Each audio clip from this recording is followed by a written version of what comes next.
Hello, ladies and gentlemen. Hello, dear friends, and welcome to this new episode of Sartorial Talks. Today, we're going to do something special.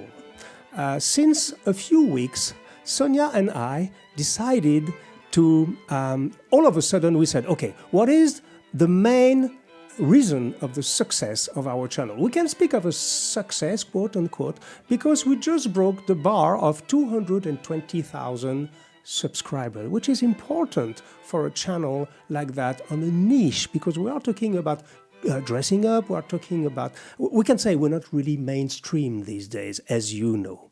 But if we mix this channel, Sartorial Talks, with our French channel, Discussion Sartorial in French, we just broke the bar of 220,000 subscribers. And we are about to break, listen to that, the 20 million views bar, which is for us extremely symbolic. And then 1 month ago, when we tried with Sonia and my team to analyze what were our weaknesses and what were our strengths, we discovered that many of you send us a lot of messages of encouragement and stressing the fact that the main point you loved about our channel is that we were personally taking the time to answer a maximum of your comments. So, listen to that. We decided to start a huge undertaking, almost a crazy undertaking with Sonia. We say, what if in August, in August in France, we have a little bit more time. Everything's closed down. Everybody's in vacation pretty much. And we decided we're going to dedicate August to try to answer to every comment that has been ever written on our channel. So the truth is, when I say that, Sonia, she's making big signs behind the camera because we are far from that. We probably have tens of thousands of comments behind us. But as far as, at the moment I speak to you, we managed to push the comment section to 8 months in English and 7 months in French. It means that if you have been commenting on this channel maybe 2 years ago, maybe in the next weeks or so you will receive an answer. I'm sorry, we're late a little bit to our comments. Well, but there's a spirit behind what we do. We strongly believe that building a community requires this kind of attitude. It's our duty. When you take the time not only to ask questions, but to make suggestions, to ask us some very thoughtful questions, to participate to a debate, to give you opinion, always, and we are very proud of this with Sonia, with good manners. We are very proud of our comment feed. We can tell it to you. This is one of our biggest pride on this channel. Even on the French channel, is the same. People are very polite, very courteous, and we have real discussions. Sometimes when we have some episodes who are, a normal episode have a minimum of 200 to 300 comments, but some episodes are reaching 1,000 comments, which is enormous. And the specialists of marketing on YouTube, they say, the most important is the engagement rate. On this channel, we have a fantastic engagement rate. And so we decided it was our duty, because you asked for it, and I know you appreciate that we're going to answer to each and every comment. And among those comments, I asked Sonia, she did a wonderful job. I asked Sonia to say, okay, what are the questions that are coming back the most? That is to say, questions that are not sufficient to dedicate a full episode to, but still questions that are coming back, recurrent, with, I don't know if it's the same word in English, recurrent questions that are coming back. And so she drew for me a list of these questions that I'm going to try to answer now, that is coming directly from you. So you understand the juice, the content, the heart of this episode is coming directly from you. But as I'm French, I can't go directly to the point, as you know, because we French, we don't like to go directly to the point. I have to do some product placement because you also ask a lot, and it's recurrent to say, where can we find your books? How can I buy the Parisian gentleman, the Italian gentleman shoes? So I'm going to make a quick update on everything.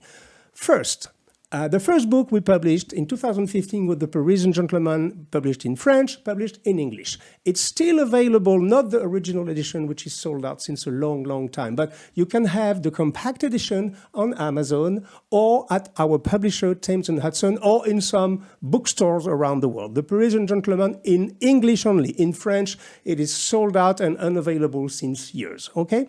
Second book that we co-authored with my wife, Sonia Glynn, The Italian Gentleman. You can see it on my right. So the full edition, the big one, is sold out since a long, long time. It was published by Thames & Hudson for the world and by Rizzoli in the USA and by Interval in France. So the compact edition, that is to say this edition, and you can see it's slightly smaller, but it's still a coffee table book, is available, same thing, on Amazon and at Edition Interval for the French version. We're going to put you the link, and at Thames & Hudson directly in London. So you can find it very easily. And our third book that we co-authored, Hugo, Jacomet, and Sonia Glynn, my wife. So the first edition, this one, sorry, it takes some muscles. So this one was a limited edition. This one is unfortunately sold out since a long, long time. But the good news is that we released recently a second edition. So you see, it's the same book. It's slightly smaller, but it's the same book. So this one is available, but for this one, you can't have it on Amazon because we self-published this one. And so this one, if you want to acquire it, is very simple. You send us a mail, hugo@parisiangentleman.fr, and then you will receive a payment link, and you will receive it delivered at your door through DHL. And then the last thing is that, oh my gosh, this is so heavy. Sorry.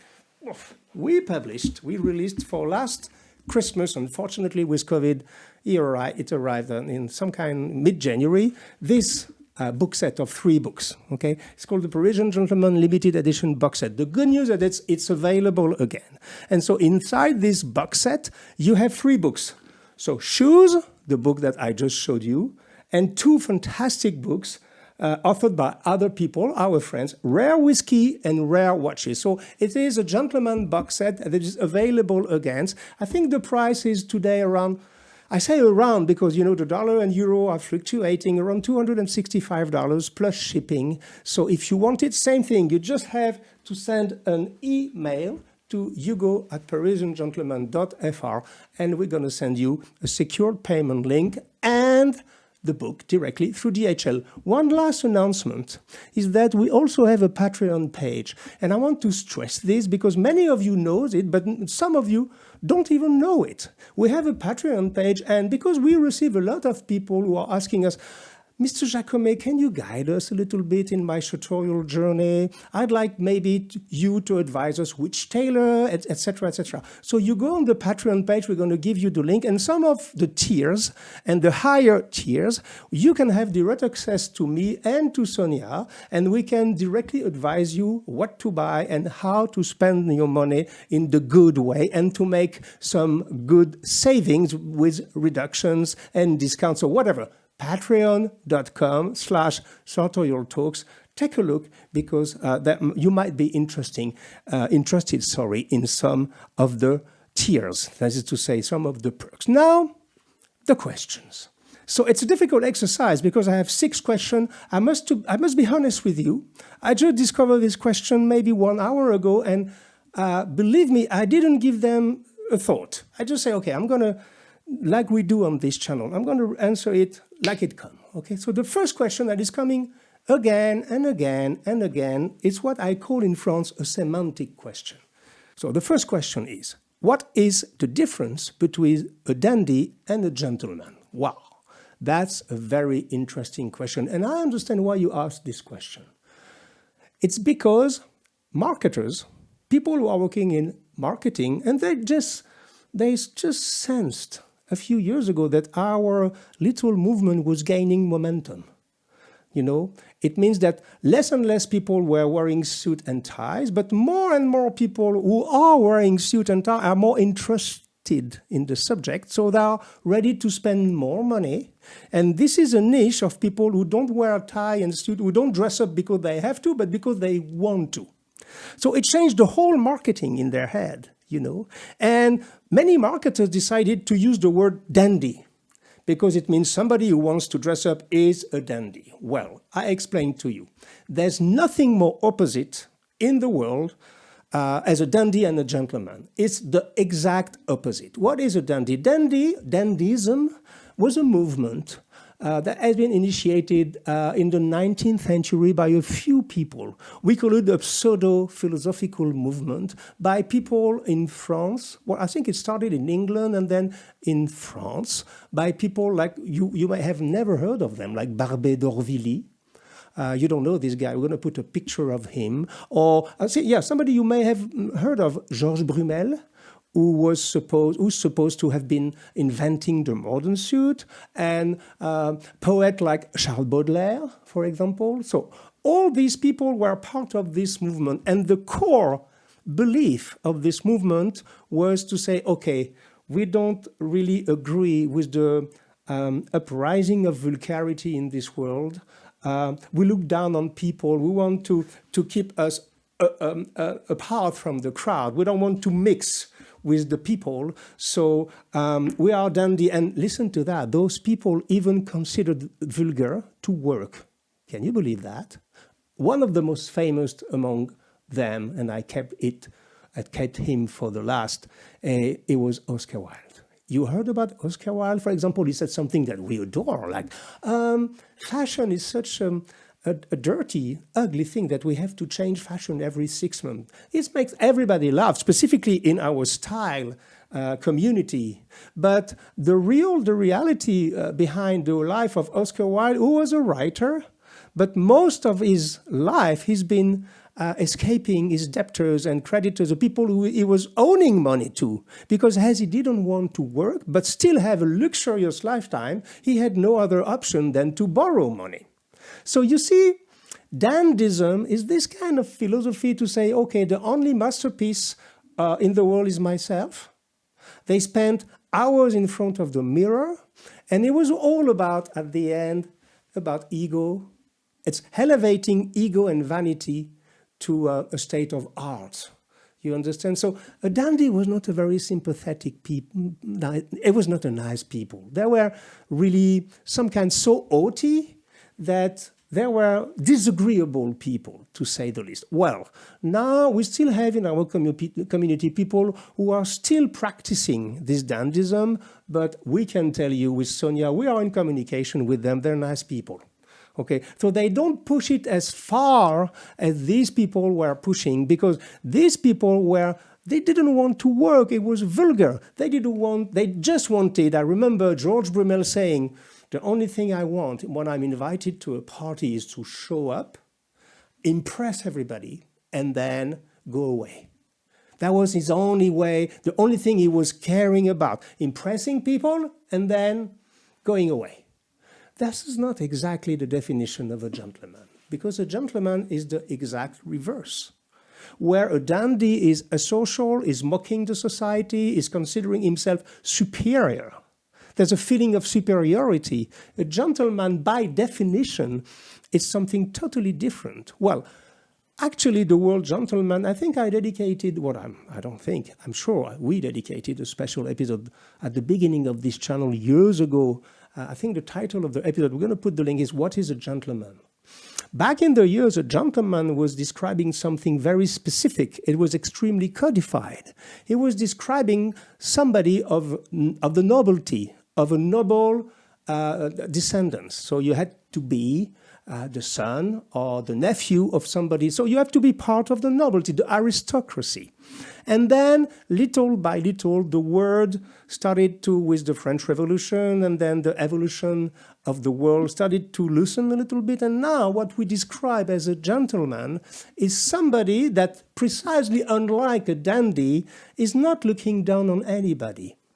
It's somebody who has a very open mind, who have manners, who don't put himself first. When he enters a room, he doesn't want to command the room immediately like a dandy. On the contrary, He wants to put everybody at ease. He wants that everybody feels good in his company. He's practicing the art of conversation. And you know that with Sonia, we are very, very interested in this because we believe that in the world in which we are living today, full of brutality in what I call the Twitter world.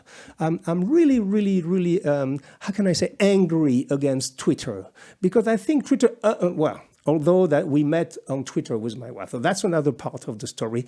Professionally speaking, she wrote to me one day to say, well, I'm a journalist, maybe I can write for Parisian Gentleman, and then we met, and then we fell in love. And that's another story. But apart from that, so I can't criticize too much Twitter, but still, I believe that this Twitter society in which we live, it's triggering extreme brutality.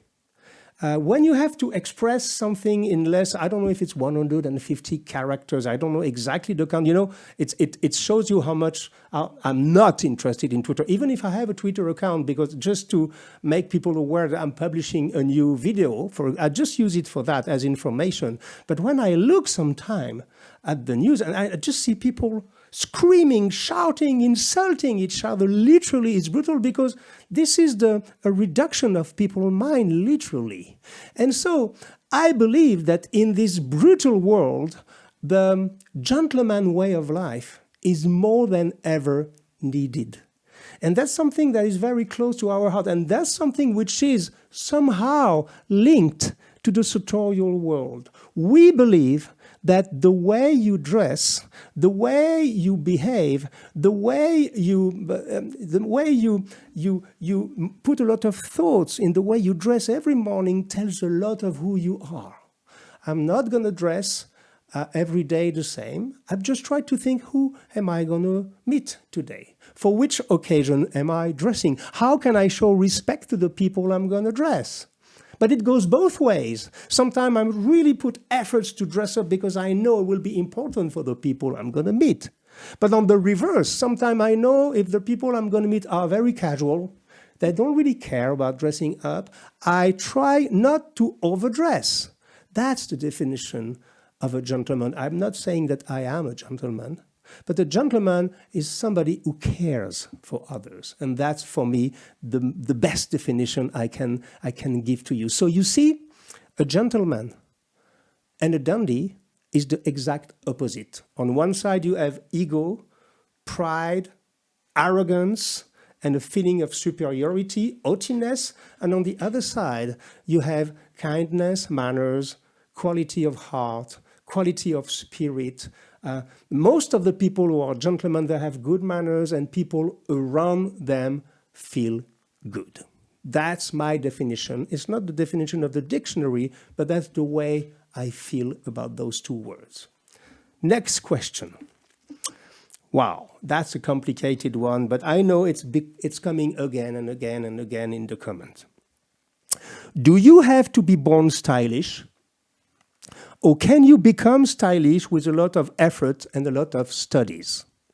And this one is becoming, Sonia told me that's probably is one of the most asked questions that it's impossible for us to answer it on the YouTube comment because it requires a little bit of thinking. A lot of people tend to say, well, you know, what we call the grace, which is the epitome of class, the epitome of, you know, feeling comfortable in your clothes and being elegant.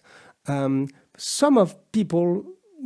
of people think you can't acquire that. Either you have it or you don't have it. Well, I'm not totally in agreement with that, and I will tell you why. The first thing is that when you start on this sartorial journey, because it is a journey, it's a long journey. We are on this path with my wife since more than a decade now. Personally, probably more than close to 20 years now. And I'm still learning every day. I'm still studying every day. But I'm not studying formally like I was 20 years ago, but I still see mistakes I make. I still see, not that I want to be stiff and perfect all the time, but sometimes I said, oh, I don't feel totally comfortable in this, so maybe I should remove an accessory or stuff like that. So my first answer is, when I created Parisian Gentleman in 2009, the motto, the claim on the Parisian gentleman was, first, learn the rules. And then after I was saying, and then break them. But first, learn the room. Yes, you can become extremely more stylish by learning the rules. Example, if you have a stout figure, you have a little bit of belly, you're a little bit short and a little bit big, okay? You have to know a few rules. And believe me, those few rules will change everything. Not that all of a sudden you're going to become the most stylish man in the world. No, no, no. But it will change everything. Like, for example, if you are very, very stout, avoid big patterns, for example. Avoid having jacket. I see some people, who have a little bit of belly, who are very stout, and just putting some big squares, like tweed jacket with big squares. No, because you amplify visually your stoutness. Same for the people who are very, on the contrary, very tall and very skinny. Okay, and I see them with little stripes. That's a mistake, because when you are tall and you are very skinny, on the contrary, you have to wear big pattern that will amplify the horizontal line and not the vertical line, because you're already too tall. So you understand, it's just two examples I give to you. So when you learn the rules, this is very important, and there's a book that is still for us a very important book. It's not our book, it's from Alan Flusser, Dressing the Man. Okay, the iconography of the book has been aging a little bit. Okay, it's not very, how can I say, it's not very glamorous anymore, but there's a lot of extremely good rules into that. So study the rule can help you tremendously changing your style. The second thing is also to study the etiquette. It may sound a little bit boring, but the etiquette is very, very important. I give you an example. If you go to a party where there's some dress code that is written on the invitation, I know it's less and less the case, but it still exists. You have to understand what it means, what cocktail means, what black tie means, what white tie, which is very, very rare, means, what business casual means. So you have to learn the etiquette. Why? Because you will, in order for you to never be out of place or to feel out of place, once again, it will not make you immediately the most elegant guy in town, but it will avoid you to be, to feel bad in the company of others. So it's two answers to this very complicated question, but what I can witness, and we witnessed this with Sonia many, many times, we saw people totally transformed by taking the sartorial path. I am not exaggerating. We saw people who were literally not the same people as we saw at first. People who decided, okay, I'm gonna start this sartorial path. The first thing is to, first of all, take care of your body, because it triggers a lot of things. When you want to become more elegant, you all of a sudden become self-aware of the fact that maybe it's better that you eat better, maybe do a little bit of exercise, lose a little bit of this belly. But even if you don't do that, taking this journey is opening doors little by little. And we saw people, I can testify to you, who are literally not the same people. They made tremendous progress in their life just by understanding a few rules, by trying a jacket, a pocket square. That's one of the most efficient things. Even if you never wore a tie in your life, just put on a pocket square. You will see how this little thing can create all of a sudden something totally different. And then Sonia is making big signs behind the camera. She says, shoes, of course. Buy yourself, try it. Buy yourself a pair of decent shoes, leather shoes, beautiful, I don't know, a double monk, a Derby, an Oxford. You will see all of a sudden, not only you're going to feel better, but everybody will see something change in you. And they can't say what it is unless they look at your feet. So the question was, do you have to be born stylish, or can you become stylish with a lot of effort and study? I would say, yes, ladies and gentlemen, we saw so many people who transform their life just by taking this sartorial path. Yes, of course, some people are stylish by nature. Some people have this je ne sais quoi, we say in France, that make them even if you put them the most horrible suit on them, or even just a sheet on them, they will look good like a Greek statue. But some others, on the contrary, they can make a lot of effort and they will still look kind of awkward and not really comfortable. The secret of all this is nonchalance. The secret is comfort. And this is why we invite you to look at all the episodes on our channel and other channel of our colleagues that will teach you why tailoring, why made to measure is so important, because the first thing that you have to really work on is how to feel and to be, and then to feel comfortable in your clothes. At the moment you feel comfortable in a suit, you win. And that's my answer to this question. So I hope I answered it, but you can become much more stylish if you learn the rule, and little by little you will see it will improve your life. The problem is this, and that I have just one little reserve and warning: it's highly addictive, but well, many of you know that already. Question number 3. If a person is immaculately dressed, does his character matter? So I try to understand the question. It means that a guy can be extremely well dressed and being an asshole. Does it matter? Well, I can see, okay, now it's coming to my mind. I can see there's a huge debate. I saw this debate on Instagram, on our community, because whether we like it or not, ladies and gentlemen, our lives are guided by algorithm now. So wherever you look, suggestion and algorithm, and this is not my taste. I'm very afraid of where the society is becoming, because we are ruled by algorithm. But the fact is that I'm interested in suits and ties and shoes and made to measure and lifestyle and wine and cigars and watches. And then when I look at my Instagram feed, of course, I have what I'm looking at. So it's algorithm. But so there's a huge debate, and specifically around one person who supposedly was the most stylish man of all time, which is not exactly what I think of him, but he was evidently some kind of a master. He was a master for mixing patterns, for example. It's the late Edward VIII, or more known under the name of the Duke of Windsor. So this is a very controversial persona, to say the least. I will not go too much into history. He's the only king, I think, in the history of the Kingdom of England to resign. He resigned. He decided, we say abdication in French. I don't know the word to abdicate. You say this in English? And so he decided to abdicate, to marry a divorced woman. His life was a mess. But what people really remember of him is that he was, let's say, he had some acquaintances with the Nazi party and with Adolf Hitler. And so some people, there's a lot of nasty things that are going on him. Me, I'm not an historian.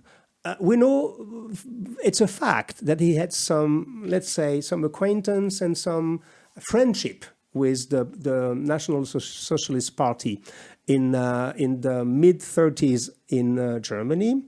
But on the other hand, he was an extremely well-dressed guy. So I know there's a big debate. Some people say, okay, we don't care what he was thinking, what he was doing. It was nasty. We can still take some inspiration, because this guy, first of all, spent a tremendous amount of time thinking about his garment. You can tell just by looking at him. By the way, I was talking about the Alan Flusser book just before, Dressing the Man. There's a lot of pictures of the Duke of Windsor, because I know that our friend from Kiton, if I remember well, they bought his wardrobe, which is, there's an exhibition in the Kiton headquarters in Napoli of fantastic suits, fantastic ensembles of the Duke of Windsor. So you see, on one hand, I agree about the fact that we can take a lot of inspiration. He was the master. He's the only one I've seen in my lab that was able to mix 4 patterns. He could mix stripes and squares and checks and polka dots and paisley. He was, you can tell, it was his life. It was literally his life. And he's been inspiring people, including myself. I have no shame to say that I've been looking at the way he was dressing, and he's been teaching a lot of people about how to dress well. Nevertheless, I have other icons in my life. And the only thing I didn't really like about this man, apart from his political views, who can be challenged, to say the least, of course, okay, he's been an inspiration. The only thing I really didn't like about him is that he was not displaying, in my own opinion, what I call nonchalance. We can felt, it was easy to feel he was kind of stiff, as if every picture was very staged, very, on purpose. Well, after all, he was the King of England. After all, he was from the royal family. So after all, he did not really have some liberty. But look at somebody like Gary Cooper. For me, is the exact opposite of the Duke of Windsor. Gary Cooper was elegant by nature. He got this nonchalance. Same for Fred Astaire. He felt so much more comfortable in his clothes than this Duke of Windsor. So my answer is, well, actually, the question was the character matter. I think that the character matters. I don't know the character of Gary Cooper. We just know my friend Bruce Boyer wrote a book on him. I think he gathered the photos from his family, so he had access to the fact that this man was a little bit perturbated, very dark, sometimes very lonely, a little bit very, how do you say, addicted to women. But whatever. And then Cary Grant was very, very concerned about his appearance. And Fred Astaire was a very joyful character. But what I want to say about that is that we can still have inspiration from people, but in real life, and that's what I want to come. Good manners, or a joyful character, or a caring person will always be more remembered than his outfits. And that's something is not very popular to say on the Sartorial channel, but believe me, I've seen extremely well-clothed people who were not really sympathetic, not really caring for others, not really, how can I say, really caring for others, not really, had no manners, and I got problem to remember them. But I remember very clearly people who were kind with me, who had some good manners, and who had obviously a joyful character and a joyful personality and a caring personality. So my answer to that is that in an ideal world, an elegant person should match the inside and the outside, the way he looks and the way he behaves, what he shows of himself and who he is. I know it's practically almost impossible to reach. It's what we call in the sartorial world the grace, which is, in French, the grace, it's a different meaning. In English, the grace is a capital G, it's the grace of God, mainly. But being gracious in French means something a little bit different, is that whatever happens, you keep a good attitude, you still compose, you can still be kind, which is close to the Christian values, actually. And it's something that it's for us almost unreachable. It's the perfect balance between what you show to others with your outfit, the way you dress, the way you behave, and who you are inside. But I think it's practically impossible to reach in this life. I hope I answered the question, but that's what it evokes to me. That's the idea that came to my mind with this question. Question number 4. Oh, this one is my favorite. What are your thoughts on the claim dress to impress? Well. So maybe it's a question of semantic, or maybe it's a question of culture. But when I read this, me as a Frenchman, dress to impress, I said, what? What are you talking about? Because for us, to impress means to show off, to show your muscles, to show you have a bigger one, to show, I'm sorry, but that's the truth. When I say a bigger one, I don't even think specifically about what you think about. I can say I have a bigger car, I have a bigger house, I have a bigger yard, I have a bigger salary, I have a bigger company, I have a bigger whatever. Okay? It's try to fool people Impress, in the French understanding, is try to fool people about who you are, what you possess, what is your power. I can understand. I would prefer the sentence, be the best version of yourself. Yes, this is much more interesting for me than dress to impress. In French, we would say dress maybe to leave a good impression of yourself behind you. Yes, I like that. But this idea that you have to impress others is really something that I have difficulties with, and we have a lot of talks with Sonia with that, and I see it everywhere, even on YouTube channels dedicated to men's style. Hey guys, we're gonna show you how to dress to impress. Well, not here, because the values we are defending on this channel are not values about impressing others.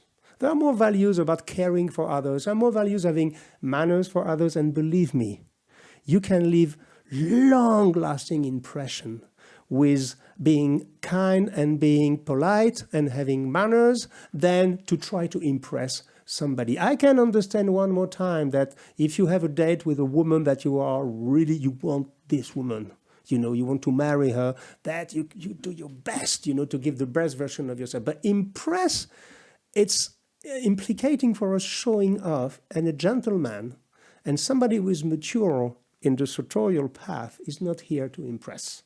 He's here to be the best version of himself, to try to match who he is inside to what he shows outside, and to be the most elegant person he can be. And that's my definition of elegance, putting everybody at ease and putting a little bit, add some beauty in the world, add some beauty in his own world, but also add some beauty in the world of others. That's my definition of elegance.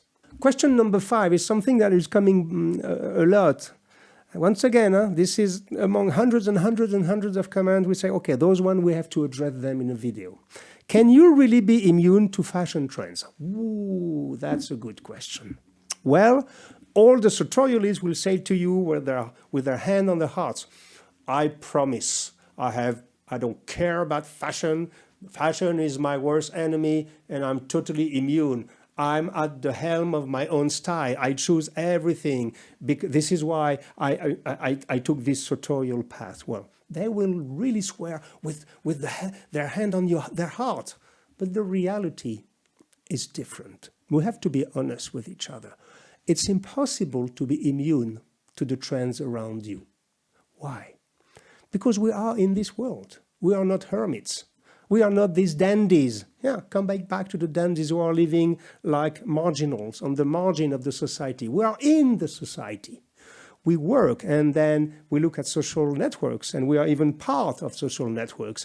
And then we look at TV, and we see advertisement, and whether we like it or not, we are not immune. And on top of that, even if I'm reluctant to look at fashion trends because I really specifically fast fashion is my enemy, but there are a few people who are very talented. I will give you some examples.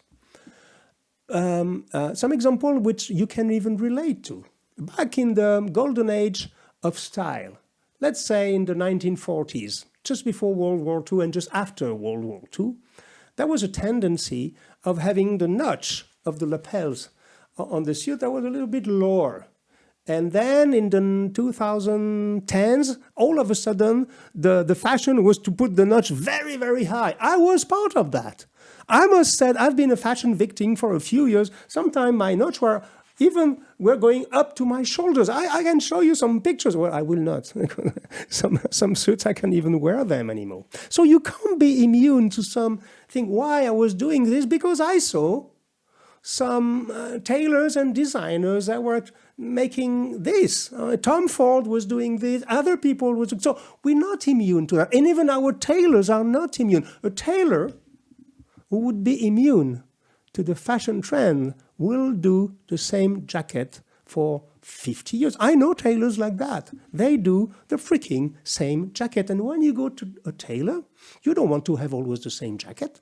You want to have something different. You have to change the flair, the taste. So What is true is that most of us, we take inspiration from the golden age of men's style, the 1930s, the success of Boardwalk Empire, the success of Peaky Blinders, 1920s, 30s, 40s. But we are not immune from something. Look in the street. I am immune to that. But look, for example, since, I would say, 10 years, the lapels on the suits are so skinny.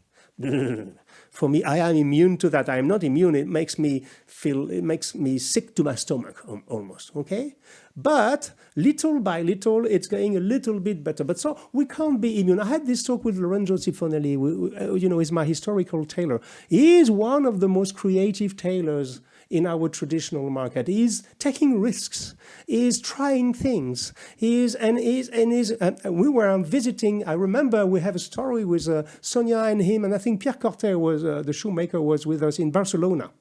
And we were in front of La Sagrada Familia, this fantastic cathedral with Lorenzo. And what was Lorenzo doing? Instead of being amazed like we were all, I said, oh my gosh, look at that cathedral. This is insane. He was looking at a window of a shop, fashion shop, because he's obsessed. He doesn't want to miss something. And so you see, it's not a crime not to be immune to the fashion trends. Of course, we are not fashion victims. Of course, we are pleading here, we are advocating for moving toward a more minimalistic wardrobe. We are advocating not to be the victim of this horrific fast fashion, which is an enormous factor of pollution on the earth, which is almost putting, using kids and underpaid people in Bangladesh to produce their SHIT. But on the other hand, I am not immune to the tendency of art, of music, of beauty around us, because even in our mediocre and brutal world, there's still beauty going on. So my answer is no, you can't really be immune to fashion trends. We have to be honest with each other. We try to resist.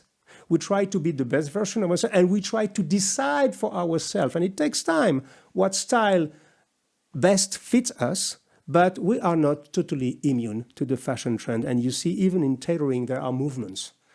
The lapels width, the notch, even the type of fabric, the colors. I mean, since a few years, there's a liberation of colors. I'm even doing a yellow suit these days in Czech Republic at our friend at the owners. I'm crafting the first yellow suit. I have a lot of suits, but the first yellow, and then you see a lot of brown, a lot of greens, a lot of big stripes. So we can't be immune to the time. And there's even in our trade, there's some quote-unquote fashion. I'm sorry, it's not a forbidden name, okay? It's not a forbidden word, sorry. Last question. What is this? Separatist thinking is becoming stronger by the day. Is a sartorialist by definition a conservative? Wow, that's my favorite question. You see, ladies and gentlemen, we live in a world where the biggest disease, in my opinion, is what we call intellectual shortcuts. That is to say, people put you very quickly in a square. Oh, you have a suit and a tie, you're conservative. You dress in a t-shirt and flip-flops, you're a progressist. You are, you eat processed food, a progressist, but blah, blah. You are driving an electric car. Oh, you're a Democrat. You're a progressist. And I try to speak with American words, because in France, Democrats and Republican doesn't mean the same really. But we have the same thing here in France and in Europe. Is there not a middle way? Isn't it possible for you to be somewhere in the middle? For example, me, I'm a Christian. We are Christian. It's not a secret. And we are very, very happy with that. Does it make me a conservative or a progressive? That's a very good question. Most of people would say, oh, this guy is wearing suit and ties, and on top of that he's a Christian. We have even a worse word in France. We call it a réactionnaire. I don't know if you use this word, reactionary. That is to say, he only believes in the past. It was better before, and whatever progresses in, he will be reluctant to that. That's not true. I think there's a place in the middle. So, to answer the question, no. If you're a sartorialist, it's not because you wear a tie and a suit that you are a conservative. Absolutely not. This is a lie. And more than that, this is an intellectual shortcut. This is putting people in square. This is once again the Twitter society. I know a lot of my friends who are progressists, who are even socialists, and socialist doesn't mean the same thing in America than in France. We have in France what we call social democracy, which is what will be some kind of the moderate Democrats in your country. They love to wear suits and ties. We had socialist presidents who were dressed by Chiffonelli. We had a prime minister recently who was very well dressed. He was a socialist. You see, so this idea, this is the disease of our time, intellectual shortcut, putting people into square. I've seen incredibly progressist people dressed to the nine. But I've seen, on the other hand, extremely conservative people dressed like nothing. So it has nothing to do with that. The only thing is that people believe that because most of the sartorialists, the people who are really into our path, most of them, they worship the 1920s, 30s, 40s, and 50s. They worship the golden age of style in Hollywood, for example. So people say, you see, they say that the past in France we say c'était mieux avant, it was better before. Okay, that's the idea that people say, and we are progressives. We think that the future is much more promising than what the past created. Well, this is not true either. We are taking inspiration from the past. Being inspired by somebody of the past doesn't mean that you worship the past. You just take inspiration. Charles Baudelaire, the French poet, has this very famous definition of modernity that I use many, many times in my shows and in the interviews. He says that modernity, the real modernity, is the capacity of keeping what is eternal on the things that are changing. Okay, everything changing, everything is ephemeral, but there are a few things that are eternal. And if you are able to just recognize and catch the few things that are eternal that will never change, like for me, politeness, kindness, taking care of others, compassion, values like that. If you're able to retain this and then live with your time, live with your fashion of your time. I'm not talking about clothing in this sentence. I'm talking about live with the air of your time, with the progress of your time, with the progress in many, many areas of, well-being, healthcare, food, and stuff like that. Well, you can still be inspired by the past and still be very interesting in the progress of modernity. And I love this definition. So no, you don't have to be a conservative to be a sartorialist. And no, on the contrary, a sartorialist is not always a conservative. This is an absolute intellectual shortcut. And we are fighting against that. And you know what? I think that our sartorial movement slowly is gaining momentum. We can see it. We can see it among the young generation.